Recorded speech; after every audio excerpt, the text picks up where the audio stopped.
What if I told you there's a hotel where one room is never rented out? Where guests check in but sometimes never check out? Where the staff whispers warnings that fall on deaf ears? Tonight, you're about to discover why some doors should never be opened, and why curiosity can be the most dangerous trait a human can possess. This is the story of Marcus Chen, a travel blogger who thought he had seen every dark corner of America's hospitality industry. He was wrong. The Grandview Hotel stood like a monument to forgotten elegance on the outskirts of Salem, Oregon. Its Victorian architecture seemed to claw at the gray November sky, with ornate windows that reflected nothing but darkness even during the day. Marcus had heard whispers about this place on obscure travel forums, stories dismissed as urban legends by most, but he knew better. Every legend had roots in truth, and the Grandview's reputation was too consistent across too many sources to ignore. The lobby reeked of old money and older secrets. Burgundy velvet chairs sat arranged around a fireplace that hadn't seen flames in decades, while oil paintings of stern-faced men in military uniforms watched from gilded frames. The registration desk was solid mahogany, carved with intricate patterns that seemed to shift in Marcus's peripheral vision. Behind it stood Eleanor Blackwood, the hotel manager, a woman whose age was impossible to determine. Her silver hair was pulled back so tightly it seemed to stretch her pale skin, and her gray eyes held the kind of knowledge that came from witnessing things others would rather forget. Marcus approached with his usual confident stride, the kind that had gotten him into exclusive locations across 3 continents. His camera bag hung heavy on his shoulder, filled with the latest equipment that had documented everything from abandoned asylums to haunted battlefields. At 32, he had built a following of 2 million subscribers who craved authentic paranormal experiences, and the Grandview Hotel was his next masterpiece. "I'd like your most interesting room," he said, placing his credit card on the polished wood. "Something with history, something with character." Eleanor's fingers, adorned with antique silver rings, paused over the leather-bound registry. Her eyes studied Marcus with an intensity that made him suddenly aware of how loud his heartbeat sounded in the silent lobby. "We have many rooms with character, Mr. Chen. Perhaps room 237? It overlooks the gardens and has hosted several distinguished guests." "Actually," Marcus leaned forward conspiratorially, "I was hoping for room 1306. The temperature in the lobby seemed to drop 10 degrees. Eleanor's face, already pale, turned ashen. Her grip on the fountain pen tightened until her knuckles went white. In the corner of the lobby, an elderly man reading a newspaper slowly folded it and left without a word, his footsteps echoing like gunshots in the sudden silence. "I'm afraid that room is not available," Eleanor said, her voice barely above a whisper. "It hasn't been rented in over 40 years. There are maintenance issues." Marcus had expected this response. His research had been thorough. Room 1306 was the Grandview's dirty secret, a luxury suite on the 13th floor that had been sealed off since 1982. Online forums spoke of guests who had demanded the room despite warnings, guests who had experienced things that drove them to madness, guests who had simply vanished. The hotel's official stance was that the room was permanently out of order, but Marcus knew the truth was far more sinister. "I understand there might be some concerns," Marcus said, pulling out his phone and showing Eleanor his YouTube channel with its millions of subscribers. "I'm a professional paranormal investigator. I've stayed in places that would terrify most people. I'm willing to sign any waiver, pay any premium. My audience deserves authentic content, and your hotel deserves to have its story told properly."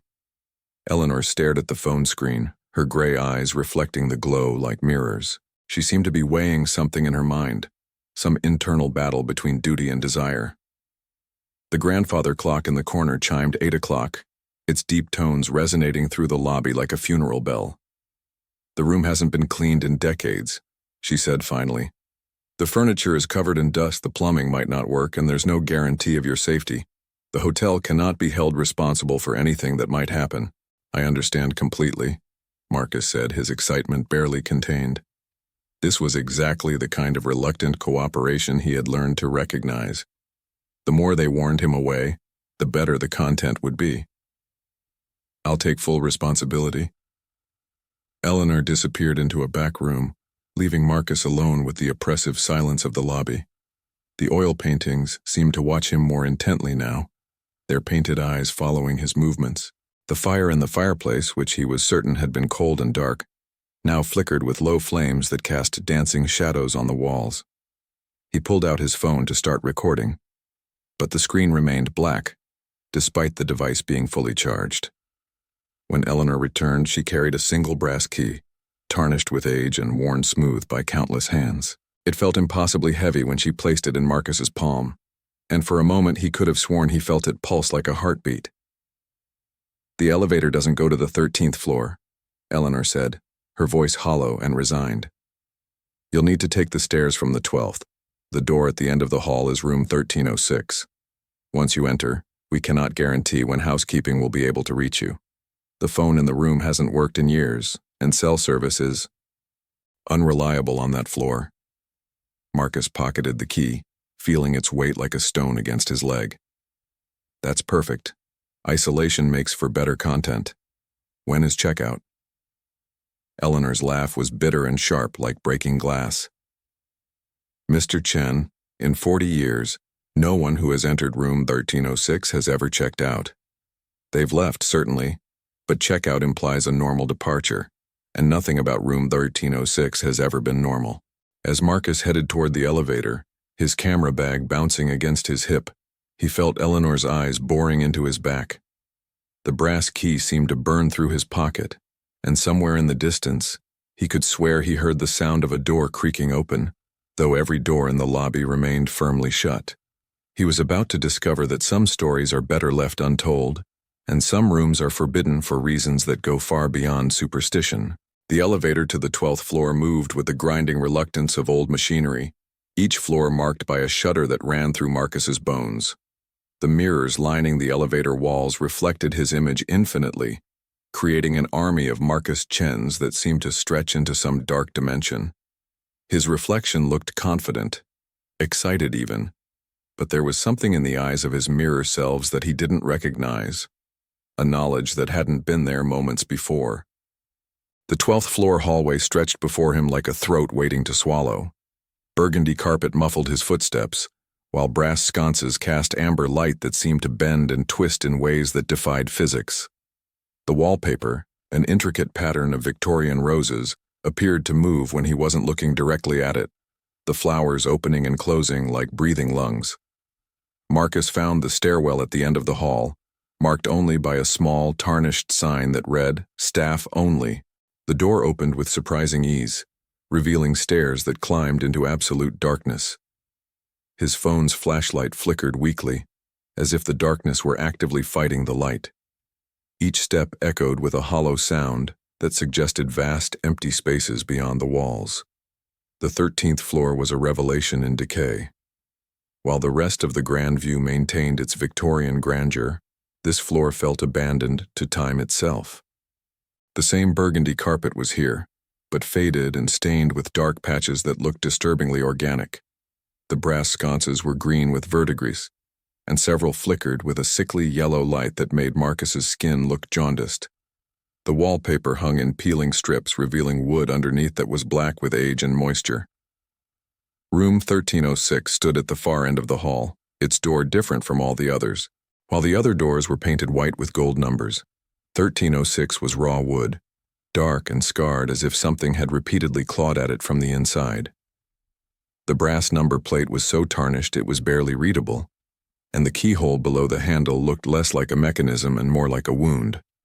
Marcus pulled out his phone to document his first impressions, but again, the screen remained stubbornly black. His backup camera produced only static when he tried to record. Even his voice recorder, a professional-grade device that had never failed him, emitted only white noise. It was as if the 13th floor existed in a space where modern technology simply couldn't function. The key slid into the lock with a sound like bone scraping against bone. The mechanism turned with surprising ease, as if it had been waiting for this moment, and the door swung open with a prolonged creak that seemed to go on far longer than physics should have allowed. The room beyond was a time capsule from 1982, the year it was sealed. A four-poster bed dominated the center, draped with curtains that had once been white, but were now the color of old parchment. A mahogany dresser stood against one wall, its mirror reflecting nothing but darkness despite Marcus's presence. A writing desk sat beneath a window that showed not the Oregon landscape outside, but an impenetrable black void that seemed to press against the glass like a living thing. Marcus stepped inside and immediately the temperature plummeted. His breath came out in visible puffs and frost began forming on the inside of the window. The door swung shut behind him with a finality that made his heart skip. When he tried the handle, it turned freely but the door wouldn't budge, as if something enormous was pressing against it from the other side. The room smelled of roses and decay, a sickly sweet scent that made Marcus's stomach turn. As his eyes adjusted to the dim light from the single working lamp, he began to notice details that shouldn't have been possible. The dust on the furniture was arranged in perfect patterns, swirls and symbols, that looked almost like writing in a language he couldn't understand. The curtains around the bed moved despite the complete absence of any breeze, rippling as if something were walking behind them. On the writing desk, Marcus found a guest registry, its leather binding cracked with age. The pages were filled with names and dates, starting from the hotel's opening in 1897 and continuing until 1982. The final entry was in handwriting that seemed to shift and change as Marcus read it. Thomas Whitmore, September 15th, 1982. I came seeking answers. I fear I have found them. Below that entry, in what looked like dried blood, someone had written, "The room remembers. The room always remembers."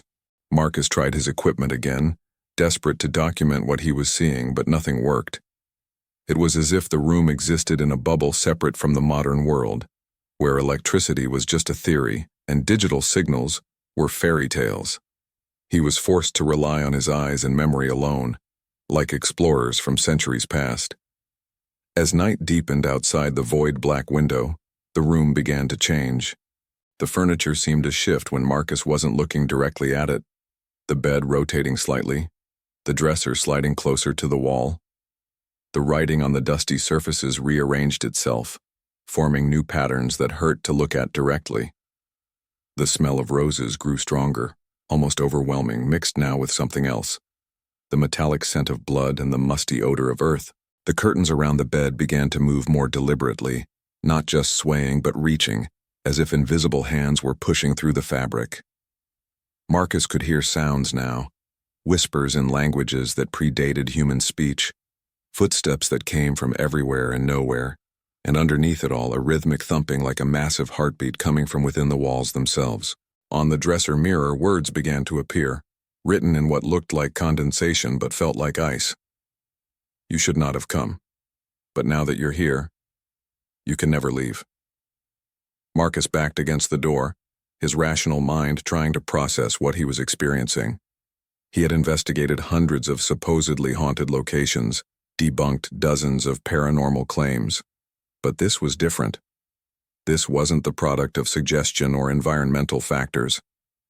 This was something genuinely otherworldly, something that existed beyond the boundaries of normal reality.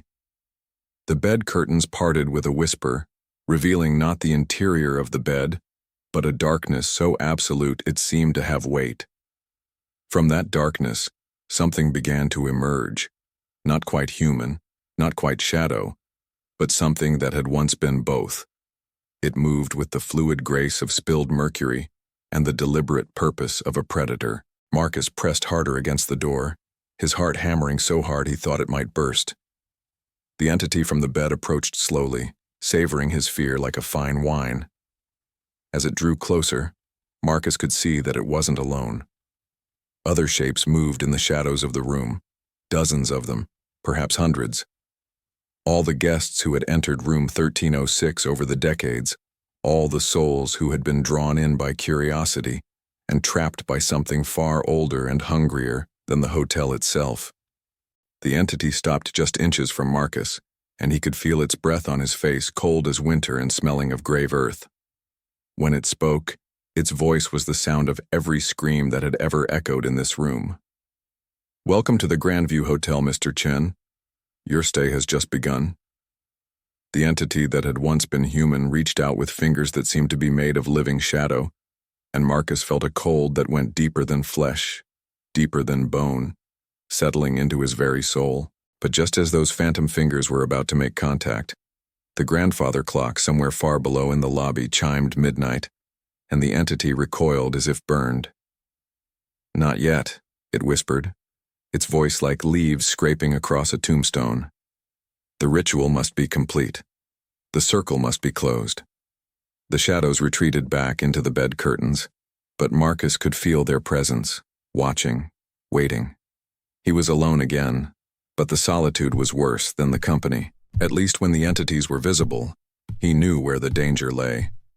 Now they could be anywhere, emerging from any shadow, any reflection, any dark corner of his peripheral vision.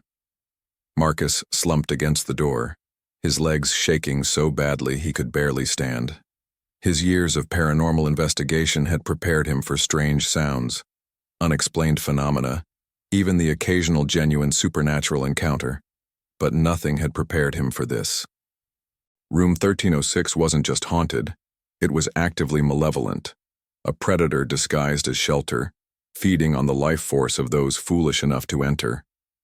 As his breathing slowly returned to normal, Marcus began to think more clearly. There had to be a way out. Every mystery had a solution. Every puzzle had a key. The entity had mentioned a ritual, a circle that needed to be closed. That suggested purpose, intention, and hopefully, a weakness he could exploit. The guest registry still lay open on the writing desk, its pages yellowed with age. Marcus approached it cautiously, half expecting the book to slam shut or burst into flames. Instead, it remained perfectly still, waiting. He flipped through the entries, reading the names and dates, looking for patterns. What he found made his blood turn to ice water in his veins. The entries weren't random. They followed a specific pattern, occurring every 13 years without fail. 1897, 1910, 1923, 1936, 1949, 1962, 1975, and finally 1982. Each entry was made by a different person, but the handwriting was identical, as if the same entity had possessed each guest and forced them to write their own death warrant. More disturbing was what happened to the room's previous occupants. According to the registry, they didn't die, at least not in any conventional sense. They became part of the room itself, absorbed into whatever dark intelligence controlled this space. Their individual personalities dissolved, but their essence remained, trapped forever in service to something that existed beyond human understanding. Marcus counted forward from 1982. 13 years would put the next ritual in 1995, then 2008, then 2021. But those entries weren't in the book. Something had disrupted the pattern, preventing the entity from claiming its scheduled victims. That explained why it was so hungry now, why it had been so eager to accept Marcus as a guest despite Eleanor's warnings. The room had been waiting 43 years for its next meal. Marcus continued reading, searching for any clue about the nature of the entity or how to escape its influence. The entries became more detailed as he progressed through the decades, each victim leaving behind more information before their final transformation. Thomas Whitmore, the last entry from 1982, had been a paranormal researcher like Marcus, drawn by stories of the hotel's dark reputation. His final words, written in increasingly erratic handwriting, told a story that made Marcus's hands shake as he read. The entity is not native to this world. It was summoned in 1897 by the hotel's original owner, Cornelius Blackwood, as part of a ritual to ensure the hotel's prosperity. But the summoning went wrong. Instead of a benevolent spirit to attract guests and wealth, Blackwood called forth something ancient and hungry. It killed him immediately, but not before he realized his mistake and tried to contain it within this single room. The containment worked, but only partially. The entity can't leave room 1306, but it needs human life force to maintain its presence in our reality. Every 13 years it grows strong enough to influence the world beyond these walls, drawing in a victim to sustain itself for another cycle. The hotel has been complicit in this arrangement for over a century, the staff knowing that one death every 13 years is preferable to the alternative. the entity breaking free to feast on the entire world. Marcus looked up from the registry, his mind racing. If Thomas Whitmore was correct, then Eleanor Blackwood, the hotel manager, was likely descended from the original owner. The family had been keeping the secret for generations, maintaining the prison that held the entity while occasionally feeding it fresh victims to prevent a catastrophe. But why had the pattern been broken? Why had no one entered room 1306 in 1995, 2008, or 2021? Marcus flipped to the back of the registry, looking for any additional information, and found several pages of notes in what appeared to be Eleanor's handwriting. 1995 attempted to seal the room permanently using iron and salt barriers. The entity grew violent, causing disturbances throughout the hotel. Removed barriers after 3 guests were found dead in other rooms, apparently drained of life from a distance. 2008 tried starving the entity, hoping it would fade away without sustenance. Instead, it grew more desperate and powerful, nearly breaking through the room's containment. Had to sacrifice Hotel Cat to prevent complete breakthrough. 2021 COVID-19 pandemic provided perfect cover to keep hotel closed. Convinced family board that the entity might finally be weakening. We were wrong. By year's end, the entire building was saturated with its influence. Groundskeeper quit after seeing shadows moving in broad daylight. Night auditor transferred after claiming the elevators were operating themselves. 2024 can no longer deny the inevitable. The entity has grown too strong to contain much longer. It's influencing guests in other rooms, causing nightmares, accidents, unexplained illnesses. Either we feed it soon, or it will break free and feed itself. God forgive us for what we must do. Marcus closed the registry with trembling hands. He wasn't just a random victim drawn by curiosity. He was a carefully selected sacrifice, chosen and lured here by an entity that had been growing stronger and more desperate with each passing year. Eleanor's reluctance to give him the key hadn't been genuine concern for his safety. It had been the last vestiges of her humanity warring with the terrible responsibility her family had carried for over a century. The room around him began to change again, responding to his newfound understanding. The wallpaper peeled away in larger strips, revealing symbols carved directly into the wood beneath. Symbols that hurt to look at, that seemed to writhe and shift when viewed directly. The temperature continued to drop and ice began forming on every surface. But it wasn't the clean ice of winter. This ice was black and oily, with shapes moving beneath its surface like trapped insects. From somewhere within the walls, Marcus heard a sound that made his sanity tremble. The sound of hundreds of voices speaking in perfect unison, all saying the same thing over and over again. Join us, Marcus. Complete the circle. Become eternal. The bed curtains parted again, and this time Marcus could see clearly what lay beyond. It wasn't a bed at all, but a pit that descended far deeper than the hotel's foundation, its walls lined with the faces of everyone who had ever been absorbed by the entity. Their eyes were open, staring, aware but helpless, experiencing an eternity of conscious imprisonment.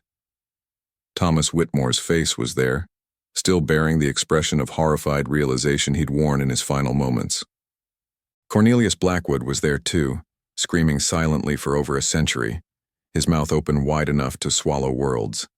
And at the bottom of the pit, something vast and alien stirred, something that had been waiting patiently for 43 years to add Marcus's face to its collection. The voices in the walls grew louder, more insistent, and Marcus felt his will beginning to waver. It would be so easy to simply walk forward, to join the chorus, to end the terrible responsibility of choice and consciousness. The entity promised peace, promised an end to fear and uncertainty. But as Marcus took his first step toward the pit, something made him pause. In the black ice covering the window, he caught a reflection that wasn't his own. It was Eleanor, standing in the doorway behind him, her face a mask of guilt and sorrow. "I'm sorry," she whispered, though her lips didn't move. "There was no other way, but you still have a choice. The ritual only works if you enter willingly. If you resist until dawn, the entity will be weakened again and will have another 13 years to find a better solution." Marcus spun around, but the doorway was empty. Yet her words echoed in his mind, giving him the strength to step back from the pit. Dawn was still hours away, and he had no guarantee that resistance was possible, but it was the only hope he had. The entity's roar of frustration shook the entire building, and Marcus realized his real ordeal was just beginning. The entity's fury at Marcus's resistance transformed the room into a nightmare of writhing shadows and impossible geometry. The walls bent inward at angles that shouldn't exist, while the ceiling stretched upward into a void that seemed to go on forever. The furniture melted and reformed constantly, chairs becoming hands that grasped at Marcus's ankles, the dresser morphing into a mouth filled with yellowed teeth that snapped at him whenever he passed. Marcus pressed himself against the door, using it as an anchor to reality while the room shifted around him like a living thing. The entity had abandoned subtlety now that its preferred method of seduction had failed. If Marcus wouldn't walk willingly into the pit, then it would drag him screaming. The faces in the pit below began to speak, not in unison now, but as individuals, each telling their own story of how they had been lured to room 1306. A railroad baron from 1910 spoke of mysterious telegrams promising vast wealth.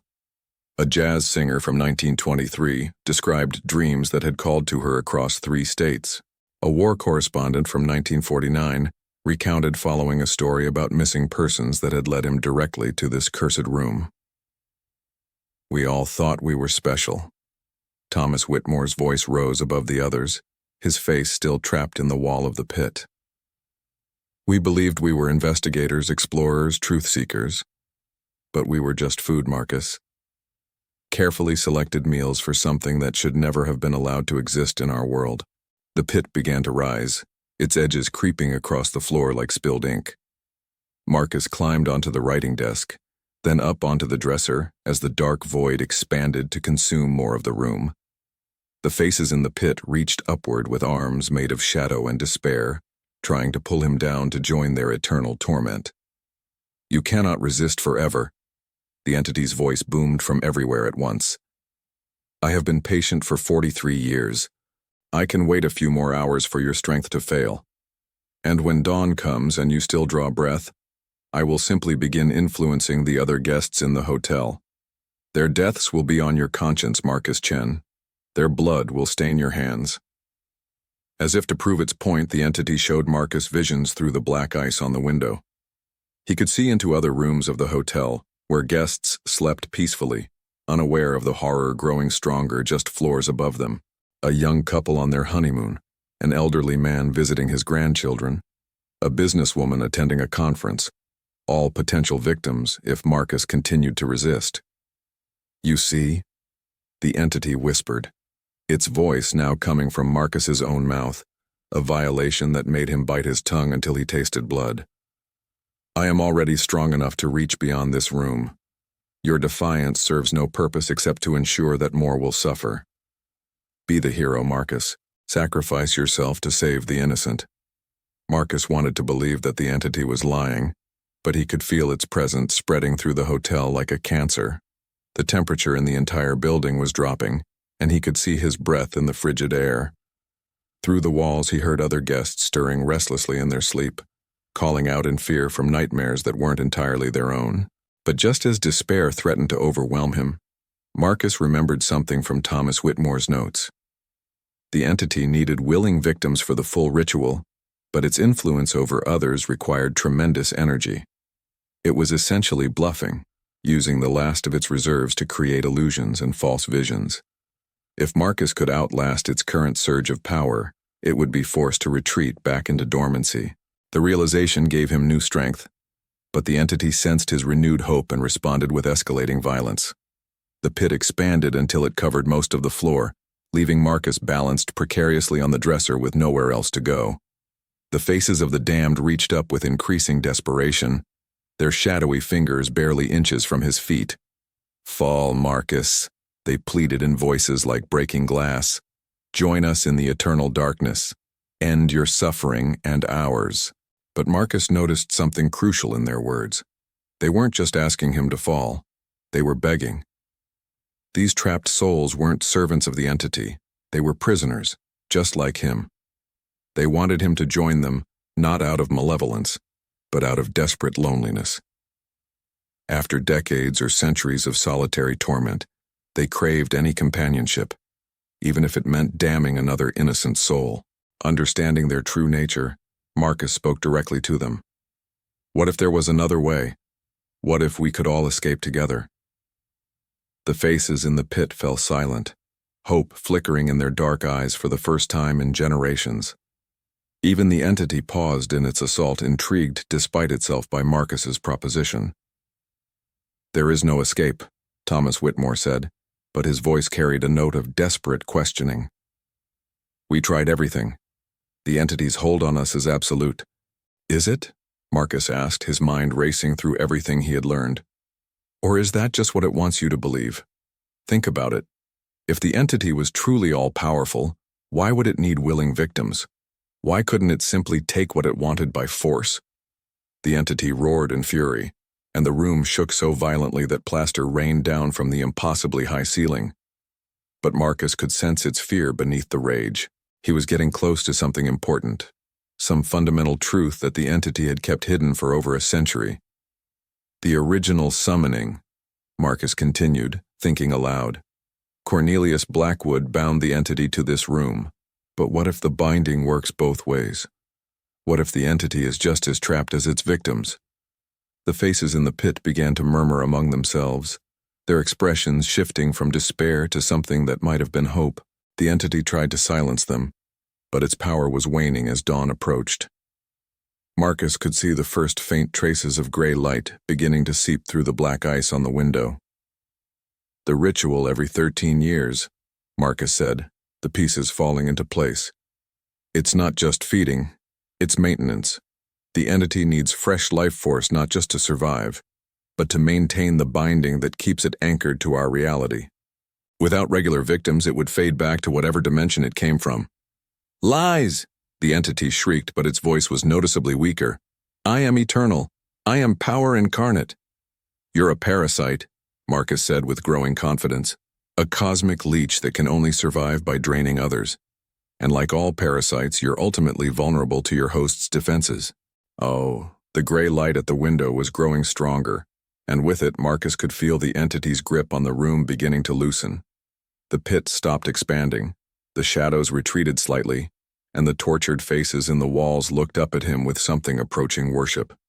"Tell me how to break the binding," Marcus demanded. "Tell me how to send you back where you came from." The entity's laughter was bitter and desperate. "Even if such a thing were possible, you would need the original summoning artifacts, the very items Cornelius Blackwood used to call me forth. They were destroyed decades ago, scattered to prevent anyone from either banishing me or summoning others of my kind." But Marcus caught the lie in the entity's words. If the artifacts had truly been destroyed, why would the entity need to mention preventing their use for summoning others? The items still existed somewhere, and Marcus had a growing suspicion about where they might be hidden. "They're here in the hotel, aren't they?" he said. "Hidden somewhere by the Blackwood family, kept safe but accessible in case they ever decided the cost of containing you was too high." The entity's silence was answer enough. Dawn was less than an hour away now, and Marcus could feel the balance of power shifting. But he also knew that surviving until sunrise was only the beginning. If he wanted to truly escape and free the dozens of souls trapped with him, he would need to find those artifacts and complete a banishment ritual that hadn't been attempted in over a century. The real battle was about to begin. As dawn light finally pierced the black ice covering the window, the entity's manifestations began to weaken visibly.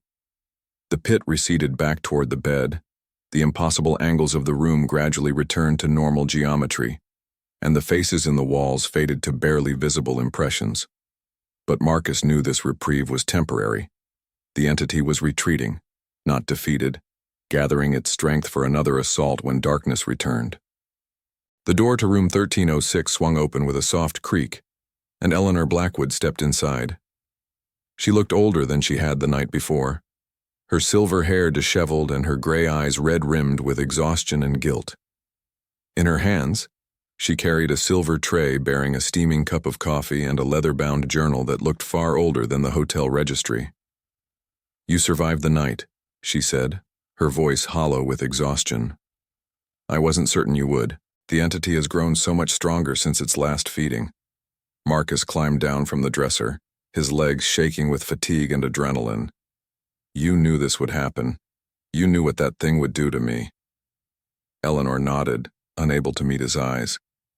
My family has been guardians of this prison for 5 generations. We've sacrificed our souls to prevent something far worse from happening. Do you think it's been easy, living with the knowledge that we're murderers?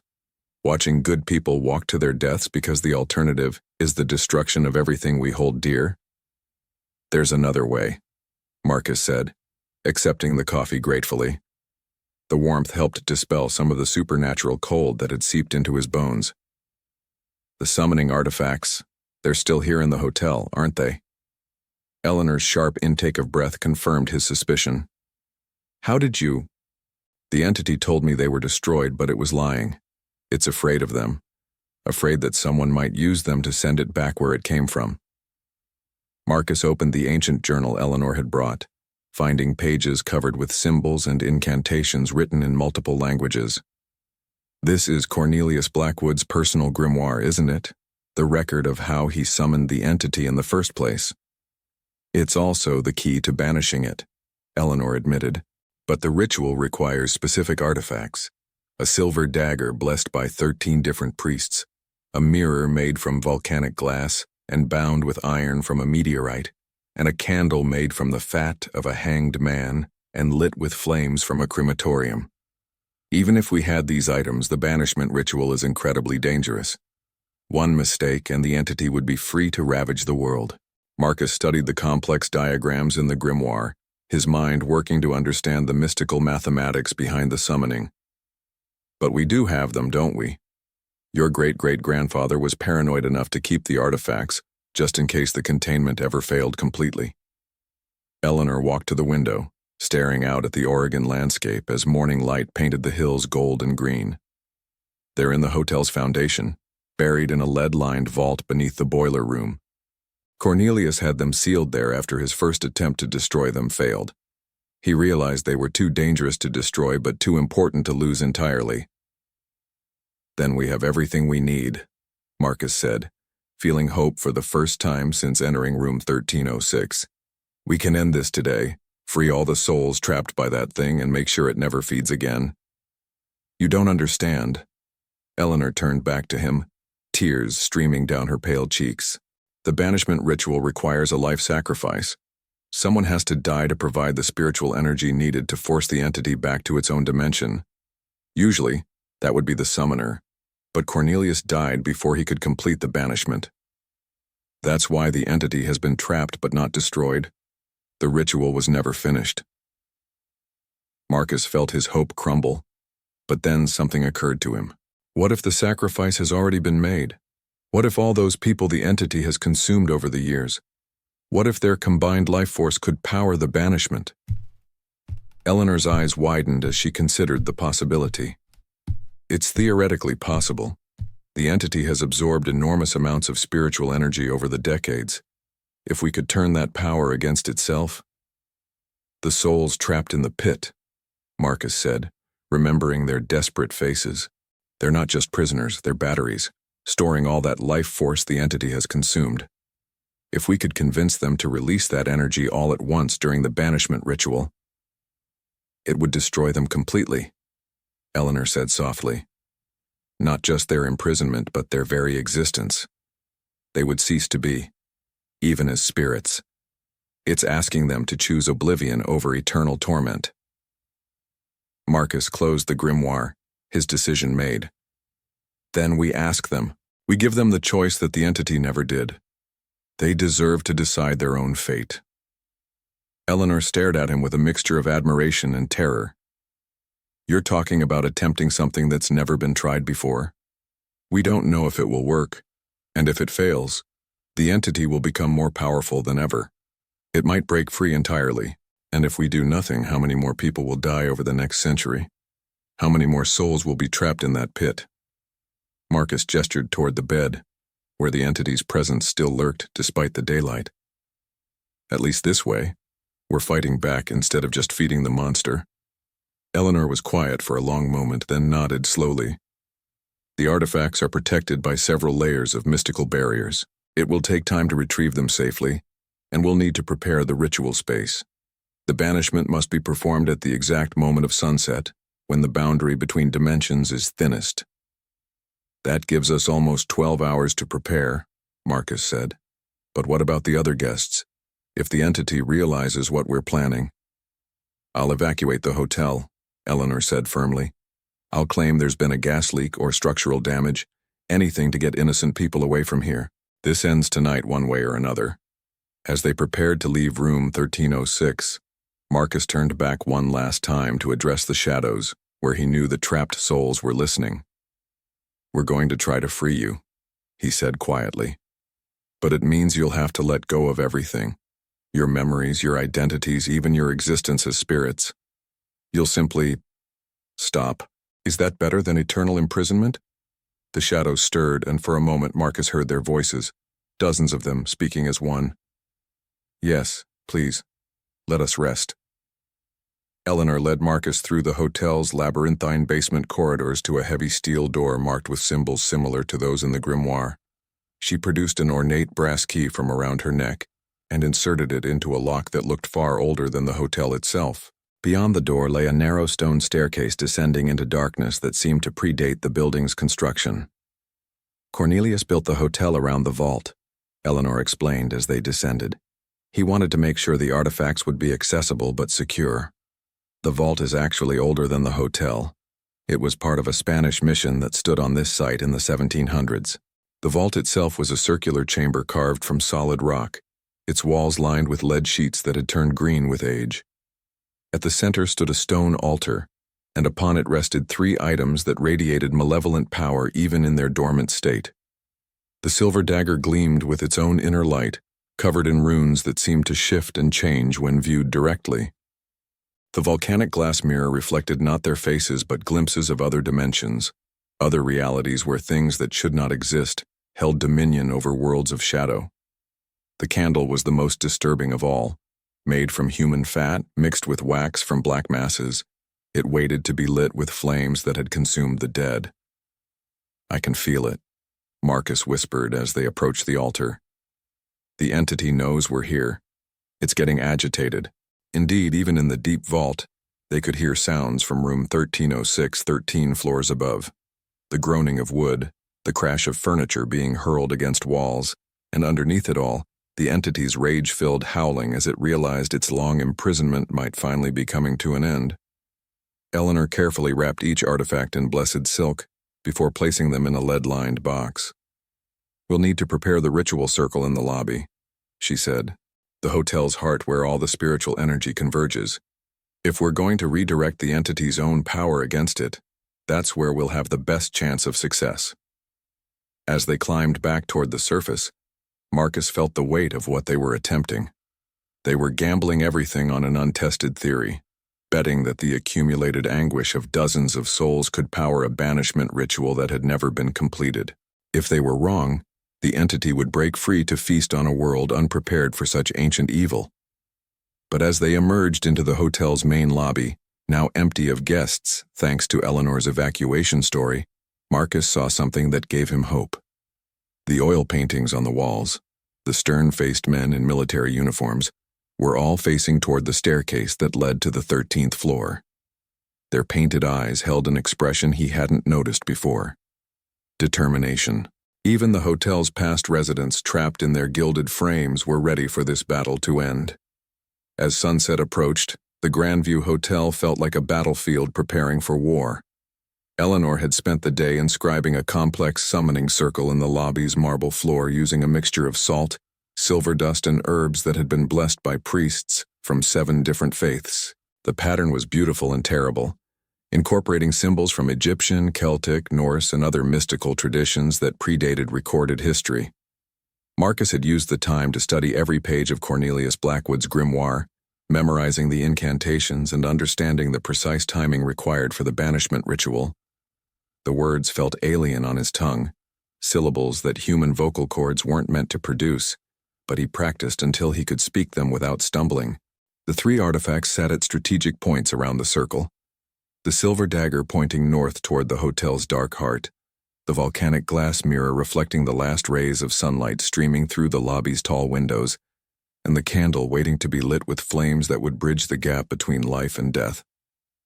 As the sun touched the horizon, the entity's presence filled the entire hotel like poison in the air.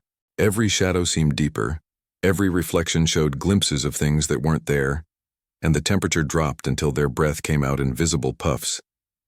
From room 1306, they could hear the sounds of absolute fury, furniture exploding, walls cracking, and the entity's howls of rage echoing through every corridor.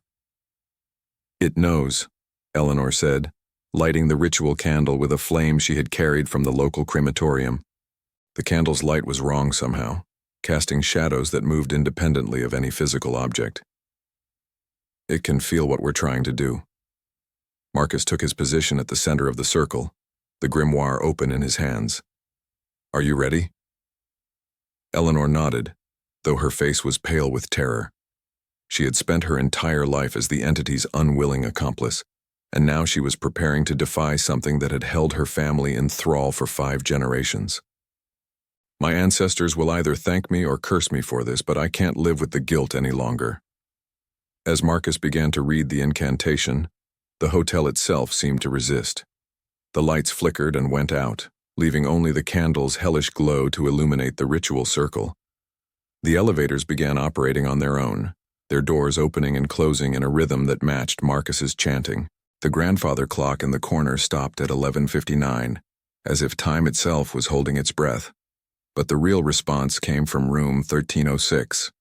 The entity abandoned all pretense of containment, pouring its accumulated power through the hotel like a flood of liquid darkness. Shadows took physical form, clawing at the walls and reaching down from the ceiling toward the ritual circle. The oil paintings screamed in voices that had been silent for decades, and every mirror in the hotel shattered simultaneously, sending cascades of glass raining through the corridors. "Keep reading," Eleanor shouted over the cacophony. "Don't let it stop you." Marcus raised his voice, pouring all his will and determination into the ancient words. The circle began to glow with its own inner light, pushing back against the entity's assault. The volcanic glass mirror showed not other dimensions now but the pit in room 1306, where dozens of trapped souls looked up with desperate hope. "Now!" Marcus called to them, his voice somehow carrying through 13 floors of stone and steel. "Release everything, let it all go!" The response was immediate and overwhelming. Every soul the entity had consumed over more than a century released their stored spiritual energy at once, creating a surge of power that threatened to tear the hotel apart at its foundations. The entity's howls turned to screams of agony as its own accumulated feast was turned against it, the very life force it had hoarded becoming the weapon of its destruction. But the entity wasn't defenseless. With the last of its strength, it sent a tendril of pure malevolence racing down from the 13th floor, seeking to stop the ritual by destroying its human catalyst. The shadow tendril struck Marcus like a physical blow, sending him staggering backward toward the edge of the circle. Eleanor threw herself between Marcus and the entity's attack, the dark energy slamming into her with enough force to lift her off her feet. She hit the lobby's far wall with a sickening crack, blood streaming from her mouth as she slumped to the floor. "Eleanor!" Marcus started toward her, but she raised a trembling hand to stop him. "Finish it," she gasped, her gray eyes already beginning to dim. "Don't let our sacrifice be meaningless." Marcus forced himself to continue reading. Even as Eleanor's life ebbed away just outside the circle, the entity's attack had cost it dearly. The connection between room 1306 and the lobby was severing as the banishment ritual reached its climax. The volcanic glass mirror cracked down the middle, then exploded outward in a shower of dark fragments that dissolved before they could touch the ground. The silver dagger rose into the air, spinning faster and faster as it absorbed the released spiritual energy from the trapped souls.